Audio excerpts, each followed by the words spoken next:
महाप्रभु धवलेश्वराय नमो नमः। दीपं यदि परं ब्रह्म दीपं यदि जनार्दनः दीपहरत मे पाप पूजादीप नमस्तुते। महाप्रभु धवलेश्वराय नमो नमः। संसार सुखी रखंतु। आज शुभ शुक्रवार रे समस्त श्रद्धालु भक्त मानक आशीर्वाद करंतु। समस्त श्रद्धालु भक्त मानकर मनस्कामना पूर्ण करंतु। कर्म क्षेत्रे उन्नति करंतु।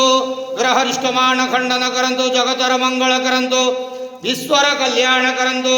आपणकर नाम विख्यात करंतु। सबकर डाक श्रवण करंतु। हर हर महादेव शिव शंभो।